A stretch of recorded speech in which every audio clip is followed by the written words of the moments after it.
الحمدللہ والصلاة والسلام علی سیدنا و مولانا و ملجانا و ماونا محمد النبی امی عربی ورشی ہاشمی ابتہی مکی مدنی تحامی شاہد المشہور الولی المقرب اما بعد فاعوذ باللہ من الشیطان الرجیم بسم اللہ الرحمن الرحیم قال اللہ تبارک و تعالی فی القرآن المجید والفرقان الحمید النجم والنجم اذا ہوا صدق اللہ مولانا العظیم۔ تیری مدحت کے لیے وقف زباں ہوں میری، تیری مدحت کے لیے وقف زباں ہوں میری، تیرے ہی واسطے تاثیر بیاں ہوں میری، موسم حب نبی میں کھلیں غنچے میرے، اور ذکر سن سن کے تیرا نسل جواں ہو گئی۔ اللہ جل مجدہ کی حمد و ثنا اور حضور رحمت کل جہاں صلی اللہ تعالی علیہ وآلہ وصحبہ وسلم کی بارگاہ کعبہ میں نذرانہ عقیدت و محبت پیش کرنے کے بعد سب سے پہلے تو میں آپ سب احباب کو القرآن والسنہ کے زیر اہتمام رات کے پچھلے پہر اپنے رب اور اپنے پیارے نبی صلی اللہ علیہ وسلم کی محبت میں اس بزم سے جانے پر دل کی عطا گرامی اس مبارکباد پیش کرتا ہوں۔ میں تقریباً 2.5 ماہ کے عرصہ کے بعد پاکستان سے واپس لوٹا ہوں، تو میں نے یہ جان کر بڑی فرحت اور خوشی ہوئی ہے کہ آپ نے جو سلسلہ شروع کیا اللہ کے فضل سے وہ جاری و ساری ہے، اور انشاءاللہ امید ہے یہ صبح قیامت تک جاری رہے انشاءاللہ۔ ابھی میں اپنے شیخ طریقت جگر گوشہ ضیاء الامت حضور قبلہ پیر محمد امین الحسنات شاہ صاحب سجادہ نشین بیرا شریف ان کی خدمت میں حاضر تھا، تو میں نے عرض کیا اور آپ احباب کے لیے دعا بھی اس میں ضمناً آئی کہ میں نے کہا اس طرح رات کو اپنے کاروبار سے فارغ ہو کر ہر سوموار کو ہمارے دوست حضور کی محبت میں ایک بزم کا اہتمام کرتے ہیں، تو انہوں نے بڑی محبت بڑی خوشی کا اظہار فرمایا کہ اس ملک میں مادیت پرستی کے اس ماحول میں یہ بڑی اللہ کی توفیق ہے کہ اللہ اپنے محبوب کے ذکر کی بزم سجانے کی توفیق عطا کرے۔ تو کل ہی محترم شاہد محمود صاحب نے مدثر صاحب کو کہا، اور دن کو پیر صاحب کے ساتھ مصروفیت رہی، اس لیے وہ جو روٹین کی آیات تھی وہ تو میں نہیں دیکھ سکا۔ مدثر صاحب سے بات ہوئی تو معراج شریف کے حوالے سے جو اس کا ایک اصل پہلو ہے اس کے حوالے سے اور ضمناً بے شمار اس میں مسائل اور عقائد کی باتیں آپ کی خدمت میں پیش کرنے کی جسارت کر رہا ہوں۔ اللہ پاک مجھے صحیح بیان کرنے اور آپ کو صحیح سمجھنے اور اس پر عمل کرنے کی توفیق عطا فرمائے۔ یہ بات طے شدہ ہے کہ اللہ پاک نے ہر پیغمبر کو معراج سے نوازا، لیکن ہمارے آقا علیہ السلام کی انفرادیت یہ ہے کہ باقی انبیاء کو اللہ نے روحانی معراج سے نوازا، ہمارے آقا کو جسمانی معراج سے نوازا، اور باقی انبیاء اور رسل کی معراج کا تذکرہ بھی قرآن مجید کے اندر آتا ہے کہ اللہ پاک ان کو کس طرح اس نعمت معراج سے نوازتا رہا۔ جب کسی پیغمبر پر دنیاوی ابتلا آزمائش امتحان کی انتہا ہو جاتی اس لمحے اللہ پاک پردہ اٹھا کر اپنے حسن کی ایک جھلک دکھاتا اور اس پیغمبر کے دکھی دل کو سکون عطا کر دیتا۔ ہمارے آقا کریم علیہ الصلوۃ والسلام کو جب اس نعمت سے نوازا گیا، اس سال کو بھی سیرت اور تاریخ کی کتابوں میں عام الحزن، غم و اندوہ کا سال کہا جاتا ہے، کیونکہ اس سال حضور کے چچا جان حضرت ابو طالب رضی اللہ تعالیٰ عنہ ان کا وصال ہوا، اور حضور کی وفات شیار اہلیہ ام المومنین حضرت خدیجہ الکبریٰ رضی اللہ تعالیٰ عنہا وصال فرما گئی۔ یہ جو ظاہری محبت کے سہارے تھے یہ اٹھ گئے، تو اللہ نے اپنے محبوب کو عرش پر اپنی قربتوں میں بلا کر اپنے دیدار سے نوازا اور اپنے مصطفیٰ کے دکھی دل کو ٹھنڈا کر دیا۔ اب میں آپ کو بریفلی تھوڑا سا یہ عرض کروں کہ کس طرح اللہ دیگر انبیاء کو نعمت معراج سے نوازتا رہا۔ مثلا قرآن مجید کے اندر آتا ہے کہ ابراہیم علیہ السلام کو اللہ پاک نے سیر سماوات کروائی۔ قرآن مجید کے الفاظ ہیں وَكَذَلِكَ نُرِي إِبْرَاهِيمَ مَلَكُوتَ السَّمَاوَاتِ وَالْأَرْضِ، اللہ پاک نے فرمایا ہم نے ابراہیم کو زمینوں اور آسمانوں کی بادشاہی کی سیر کروائی۔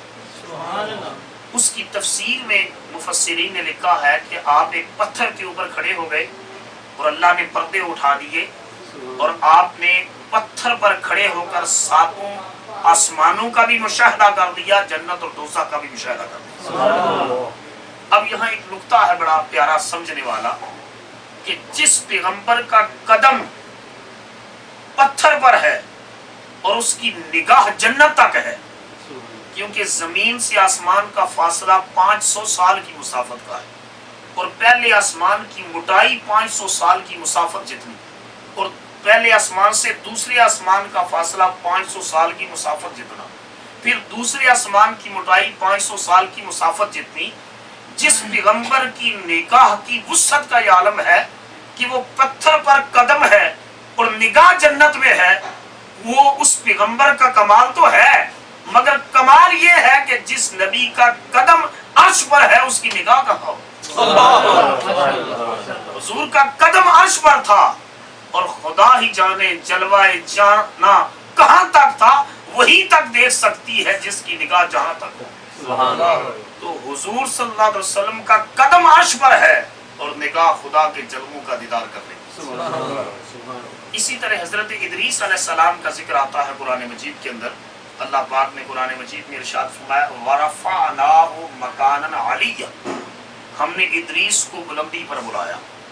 اب احادیث کے اندر آتا ہے کہ فرشتے ان کو اوپر لے گئے، جنت وزٹ کروایا، پہلے دوزخ کا بھی وزٹ کروایا، یہ دوزخی اس میں پھینکے جائیں گے، پھر جنت میں لے کر آئے، اس کے حور و غلمان دکھائے، انہار و اشجار دکھائے، ساری جنت کی نعمتوں کو دکھایا۔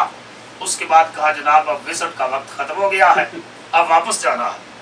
تو وہ انہوں نے ایک جواب دیا کہ اللہ پاک کا ایک وعدہ ہے وَمَا هُم مِنْهَا بِمُخْرَجِينَ، کہ جو جنت میں داخل کر دیے جائیں گے وہ نکالے نہیں جائیں گے، تو آپ ہمیں لانے کے بعد واپس کیوں کہہ رہے ہیں؟ اور انہوں نے کہا نہیں، اللہ کا حکم ہے کہ یہ صرف عارضی آپ کو وزٹ کروایا ہے، دائمی قیام اس کے بعد ہوگا۔ یہ ادریس علیہ السلام نے جنت کے باغ و بہار کو دیکھا تو دل لگا لیا۔ حدیث پاک میں آتا ہے جب ہمارے آقا خدا سے ملاقات کے لیے گئے، اللہ نے پوچھا میرے حبیب بتاؤ یہاں رہنا ہے یا واپس جانا ہے؟ عرض کیا تیری جنتوں کی خیر ہو، تیرے عرش کی خیر ہو، تیری قربتوں کی خیر ہو، مگر میں اپنے غلاموں کے پاس واپس جانا چاہتا ہوں۔ اس لیے کہ اگر میں یہاں ٹھہر گیا تو عاشقوں کا کیا بنے گا جو دن رات میرے چہرے کے دیدار سے اپنی بھوک بھی مٹاتی ہے، اپنی پیاس بھی مٹاتی ہے۔ میاں محمد بخش صاحب نے کہا تھا 3 مہینے خلقت رجی ویکھ یوسف کنعانی، 3 مہینے خلقت رجی ویکھ یوسف کنعانی، جنہ محمد عربی ڈٹھے اور رجے دووے جہاں۔ تو میں عرض کر رہا تھا کہ حضور واپس تشریف لے آئے۔ علامہ اقبال رحمۃ اللہ علیہ نے اپنے خطبات ریکنسٹرکشن آف اسلامک تھاٹ کا جو 6واں لیکچر ہے وہ ایک بزرگ کے قول سے شروع کیا ہے جن کا نام ہے عبد القدوس گنگوئی۔ وہ بیان کرتے ہیں کہ میں تصوف میں اگر ایک مقام آئے کہ میں ترقی کرتا کرتا عرش پر چلا جاؤں، انہوں نے کہا کہ محمد صلی اللہ علیہ وسلم عرش کی بلندیوں پر جا کر واپس آ گئے، خدا کی قسم اگر میں جاتا تو میں واپس نہ آتا، علامہ اقبال یہ قول نقل کرنے کے بعد لکھتے ہیں کہ تصوف کے پورے لٹریچر میں مجھے اس سے زیادہ مضبوط قول کوئی نہیں ملا جو نبوت اور ولایت کا فرق اتنے بریک پیرائے میں واضح کر دے کہ ایک ولی کی جتنی بھی ترقی ہوتی ہے وہ اپنی ذات کے لیے ہوتی ہے اور نبی کی جتنی بھی ترقی ہوتی ہے وہ امت کے لیے ہوتی ہے۔ کہ ولی اتنی بلندی پر جا کر بھی اپنی ذات کا دیکھتا ہے کہ میں واپس نہ آتا وہاں دل لگا لیتا۔ مصطفیٰ نے کہا میں تیرے عرش کی خیر مانگتا ہوں مگر میں اگر یہاں رہ گیا تو میرے بلال کا کیا بنے گا، میرے ابو بکر و عمر کا کیا بنے گا، میرے عثمان و علی کا کیا بنے گا، میں ان عاشقوں کے پاس واپس جانا چاہتا ہوں۔ تو حضور واپس تشریف لیا۔ اسی طرح حضرت ایوب علیہ السلام کا ذکر آتا ہے کہ جب انہیں بیماری آئی، ابتلا اور آزمائش کا وقت آیا، جسم میں کیڑے پڑ گئے، بستی والوں نے نکال دیا، بیویاں فوت ہو گئی، بچے فوت ہو گئے، مکانات گر گئے، جانور ہلاک ہو گئے، ایک بیوی باقی رہی، جنگل کے اندر تھے، کیڑا جسم کو ڈستا اور نیچے گرتا، آپ اس کو اٹھا کر کہتے ہیں کہ میرے مالک کی مرضی یہ ہے کہ تو نے کھانا ہے تو کھاتا رہے، کھاتا رہے اس جسم کو۔ کہتے ہیں کہ کیڑوں نے جسم کو چھلنی چھلنی کا ڈالا، ڈس ڈالا، آخر میں ایک کیڑے نے آنکھوں کو چرکا لگانا چاہا۔ اس وقت حضرت ایوب علیہ السلام بول اٹھے اور بابا فرید الدین مسعود گنج شکر رحمۃ اللہ علیہ نے ان کے اس قول کو اپنے الفاظ کا جامع پہنایا۔ آپ نے فرمایا کہ ایوب علیہ السلام بول اٹھے کہ کاگا مورا سب تن کھائیو، کاگا مورا سب تن کھائیو، چن چن کھائیو ماس، ایک دو نین نہ مورے کھائیو، مجھے پیا بھی سارا جسم کھا ڈالو، چھلنی چھلنی کا ڈالو، ایک دل کو کچھ نہ کہنا کہ دل محبوب کی یاد میں لگا ہوا ہے، ایک اکھیوں کو کچھ نہ کہنا وہ اس کے دیدار کے انتظار میں لگی ہوئی۔ اور جب آزمائش اور ابتلا کا وقت ختم ہوا تو کسی نے پوچھا کہ بیماری کا زمانہ اچھا تھا یا صحت کا؟ آپ نے فرمایا بیماری کا اچھا تھا۔ عرض کی حضور لوگ صحت کو بیماری پر مقدم جانتے ہیں، آپ فرماتے ہیں بیماری کا اچھا تھا۔ فرمایا اس لیے اچھا تھا کہ رات کا پچھلا پہر آتا، بیوی بھی سو جاتی، ساری دنیا پر سکوت طاری ہوتا، اس وقت اس کی آواز آتی تھی میرے ایوب تیرا کیا حال ہے؟ اس کا ایک بار پوچھنا میرا سارا دکھ مٹا دیتا تھا، درد ختم کر دیتا تھا۔ دو عالم سے کرتی ہے بیگانہ دل کو، علامہ فرماتے ہیں دو عالم سے کرتی ہے بیگانہ دل کو، عجب چیز ہے لذت آشنائی، ایک کا آشنا کرتی ہے اور باقی سب سے ناشنا کر دیتی ہے۔ اسی طرح مختلف پیغمبروں کا ذکر آتا رہا، حضرت موسیٰ علیہ السلام کا ذکر آیا اور حضرت موسیٰ کا ذکر بڑا خوبصورت آتا ہے قرآن مجید میں۔ جب انہوں نے اپنی قوم کو کہا کہ اللہ پر ایمان لے آؤ تو قوم نے کہا ہم ایمان نہیں لائیں گے۔ کہا اللہ پر ایمان لاؤ، انہوں نے کہا ایک شرط ہے، قرآن مجید کے اندر آتا ہے ایک شرط ہے، ہم آج ایمان لے آتے ہیں، شرط ہے۔ کہا بولو کیا شرط ہے؟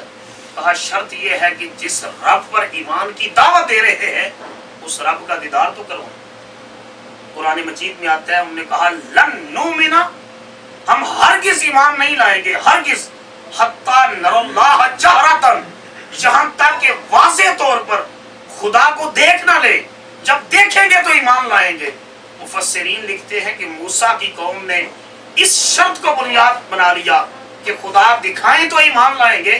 میرے نبی صلی اللہ علیہ وسلم کے 1,24,000 صحابہ گزرے ہیں، 1,24,000 صحابہ کی تعداد تھی، کسی ایک صحابی نے بھی نہ کہا کہ پہلے خدا دکھائیں پھر ایمان لائیں گے، کیونکہ مصطفیٰ کو دیکھ کر خدا کو دیکھنے کی طلبی باقی بنا۔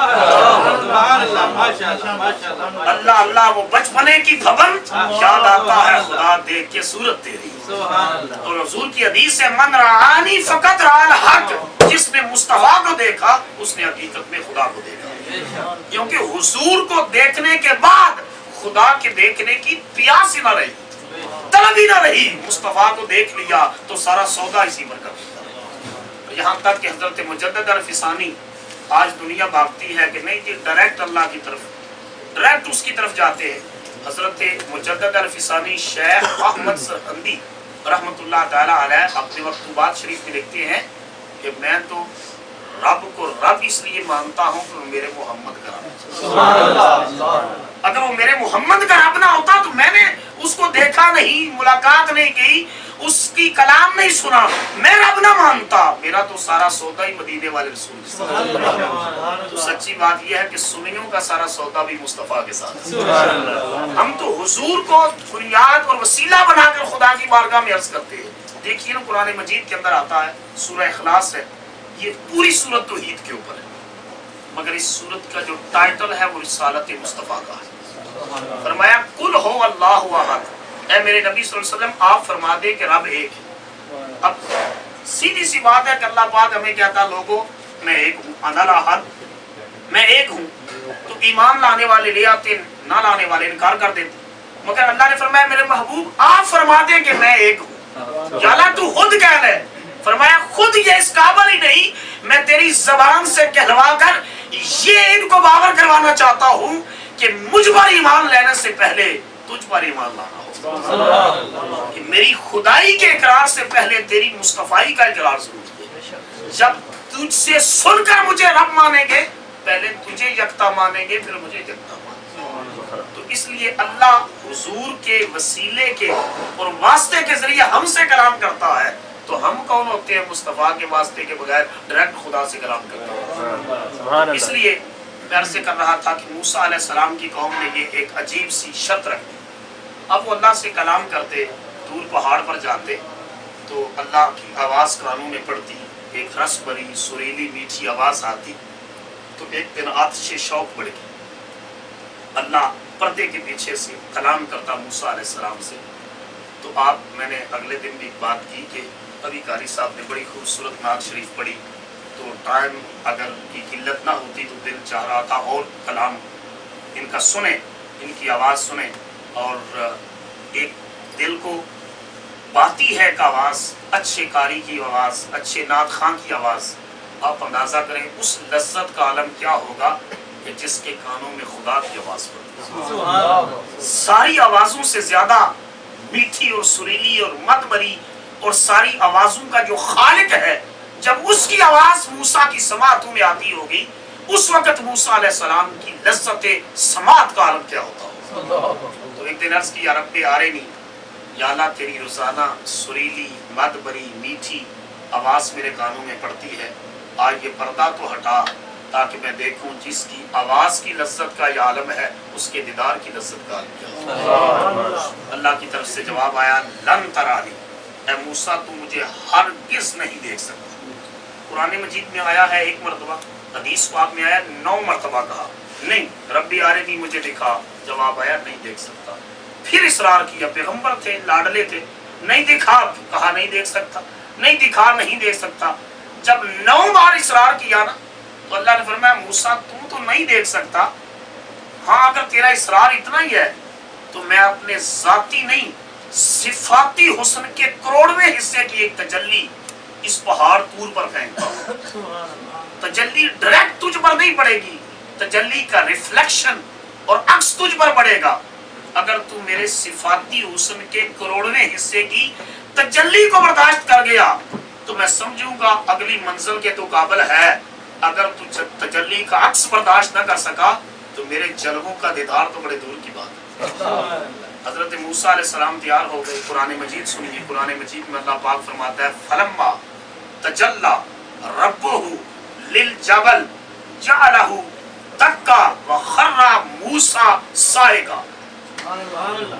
اللہ پاک نے اپنے صفاتی، ذاتی نہیں صفاتی حسن کے کروڑویں حصے، محدثین اور مفسرین بیان کرتے ہیں کہ سوئی کا جو ناکا جہاں سے آپ دھاگا ڈالتے ہیں اس سے بھی چھوٹا، اس سے بھی کم تر، اس سے بھی کم تر، وہ صفاتی حسن کے کروڑویں حصے کی ایک تجلی جب پہاڑ پر پھینکی تو پہاڑ اس تجلی کے پردے سے ریزہ ریزہ ہو گیا، اور جب اس کا عکس حضرت موسیٰ پر پڑا، حضرت موسیٰ بے ہوش ہو کر زمین پر گر پڑے۔ جب ہوش آیا تو عرض کیا مولا تو سچ کہتا تھا میں تجھے نہیں دیکھ سکتا، لیکن یہ تو بتا کہ کوئی ایسا بھی ہے جو تجھے دیکھ سکتا ہے۔ فرمایا ہاں موسیٰ مجھے نہ تو دیکھے نہ چشم انبیاء دیکھے، مجھے نہ تو دیکھے نہ چشم انبیاء دیکھے، مجھے دیکھے تو فقط نگاہ مصطفیٰ۔ صرف ایک ایک ہی آنکھ ہے جس کے لیے میں نے اپنا حسن چھپا کر رکھا ہوا ہے، ایک ہی آنکھ اپنے کٹوروں میں میرے حسن کے جلووں کو سمو سکتی ہے، ایک ہی آنکھ ہے جو اپنے دامن میں میرے حسن کی تجلیات کے عکس کو سما سکتی ہے، اور وہ چشم مصطفیٰ ہے۔ اب دیکھیے یہاں بہت سے لوگ ہیں جو کہتے ہیں کہ نہیں، حضور نے خدا کو نہیں دیکھا، جبریل کو دیکھا، یہ جو قرآن کے اندر آیا جبرائیل کو دیکھا۔ اس پر بڑی بحثیں ہیں، آپ اگر تفسیریں اٹھا کر دیکھیں تو رؤیت باری تعالیٰ، رؤیت پر بڑی بحثیں ہیں۔ وہ کہتے ہیں قرآن مجید کے اندر آتا ہے کہ لا تدرک الابصار، اس کو کوئی آنکھ اس کا احاطہ نہیں کر سکتی۔ تو ہم کہتے ہیں کہ جبرائیل کو دیکھنا ہوتا تو اس کا ذکر قرآن میں اس انداز سے کرنے کی ضرورت ہی نہ تھی، اور جبرائیل کو دیکھنا کوئی کمال بھی نہیں ہے، جبرائیل تو مصطفیٰ کے در کا طواف کرتا تھا، اور ہر فرشتے کے لیے ضروری ہے کہ حضور کی نبوت پر ایمان لائے۔ تو امتی کو دیکھنا نبی کا کمال بھی نہیں ہے، نبی کا کمال یہ ہے کہ وہ اس کو دیکھے جس کو فرشتہ بھی نہیں دیکھ سکتا۔ چنانچہ حدیث پاک ہے، ابو ہریرہ اس کے راوی ہیں، حضور نے ارشاد فرمایا کہ حضرت موسیٰ 40 دن بے ہوش رہے، جب ہوش آیا تو اس کے بعد ان کی نگاہ کے اندر اتنی تیزی آ گئی، اتنی تیزی، حدیث پاک کے الفاظ ہیں کہ 30 میل دور، کتنے 30 میل دور رات کے وقت کالے پتھر پر اگر سیاہ چمٹی چل رہی ہوتی تو اس تجلی کے عکس کا یہ اثر ہوا کہ 30 میل دور کالے پتھر پر رات کے وقت اگر سیاہ چمٹی چل رہی ہوتی تو حضرت موسیٰ اس کے چلنے کو دیکھ بھی رہے ہوتے اور اس کی آواز کو سن بھی رہے ہوتے۔ آپ اندازہ کر لیں، جس نے صفاتی حسن کی تجلی کو دیکھا اس کی نگاہ کی وسعت کا یہ عالم ہے، اور جس نے سامنے بیٹھ کر خدا کے جلوے دیکھے، جس نے خدا کا بے حجاب دیدار کیا، اس کی نگاہ کی وسعتوں کا عالم کیا ہو، اور اس کی سماعتوں کی وسعتوں کا عالم کیا ہو۔ تو اس طرح یہ میں نے بریف سا آپ کو انبیاء کی رؤیت اور انبیاء کی معراج کا تذکرہ کیا۔ جب حضور کو معراج ہوا صبح رجب الرجب کی 27ویں شب کو، تو حضور صلی اللہ علیہ وسلم اپنے گھر میں آرام فرما تھے۔ اب یہاں بھی ایک بڑا لطیف نکتہ ہے، کہتے ہیں کہ موسیٰ علیہ السلام نے اللہ سے پوچھا آنا کلیموں کا و محمد حبیبوں کا مل فرق بین الکلیم والحبیب، یا اللہ میں تیرا کلیم اور مصطفیٰ صلی اللہ علیہ وسلم تیرے حبیب ہے، تو فرق کیا ہے؟ فرمایا فرق یہ ہے الکلیم یاتی علی طور سینا ثم یناجی، کلیم اپنی مرضی سے طور پہاڑ پر آتا ہے اور مجھ سے کلام کرتا ہے اور پھر میرے دیدار کے لیے ترستا ہے، والحبیب ینام علی فراشہ، اور حبیب بے خبری میں اپنے بستر پر لیٹا ہوتا ہے اور میں عرش سجا کر اپنے محبوب کو 70,000 ملائکہ کی بارات بھیج کر دلہا بنا کر عرش پر بلا لیتا ہوں۔ اور اللہ نے اس رات کو فرمایا کہ فرشتوں آج عرش کو نورانی جالروں سے سجا دو، جنت کو مزین کر دو، حور و غلمان سور جائیں، حتیٰ کہ یہاں تک آیا آج میری تسبیح طے کر دو، تیاریاں شروع کر دو۔ پوچھا یا اللہ قیامت تو نہیں آنے والی؟ اور میں قیامت نہیں آنے والی، محمد کی سواری آنے والی۔ اور حضور صلی اللہ علیہ وسلم ام ہانی کے گھر میں آرام کر رہے اور جبرائیل امین آئے اور دروازہ بند ہے، بڑی خوبصورت اور انٹرسٹنگ حدیث ہے، دروازہ بند ہے۔ پوچھا یا اللہ دروازہ بند ہے، کھٹکھٹاتا ہوں، بے ادبی ہے، آواز دیتا ہوں، تو قرآن نے کہا تھا ان الذین ینادونک من وراء الحجرات اکثرهم لا یعقلون، جو حجرت کے باہر سے تجھے آواز دیتے ہیں یہ عقل کی اندھے ہیں، ان کے پاس عقل ہی نہیں ہے۔ اصل دانشمند وہ ہے جو مصطفیٰ کا ادب کرتا۔ یہ بات ذہن میں رکھیے، جو ادب نہیں کرتا وہ جتنا بھی انٹلیکچوئل بنتا رہے وہ عقل کا اندھا ہے۔ اصل دانشمند وہی ہے جو مصطفیٰ کا بارگاہ کا ادب کرتا۔ تو یا اللہ آواز بھی نہیں دیتا، دروازہ بھی نہیں کھٹکھٹاتا، لا ترفعوا اصواتکم فوق صوت النبی، اس زمرے میں آ جاؤں گا، کیا کروں؟ تو میں جبرائیل چھت سے سوراخ کر لوں۔ اب چھت سے سوراخ جبرائیل کے 600 پر ہیں، 600 پر، چھت سے کتنا سوراخ کر کے جائے؟ اب بڑی دلچسپ بات ہے، کہتے ہیں کہ چھت میں سوراخ کیا اور کر کے وہاں تک پہنچے، تو کس طرح پہنچے؟ وہ اللہ نے فرمایا جبرائیل آج اپنی ساری طاقتوں کو سمیٹ لے گا، سکیڑ لے گا،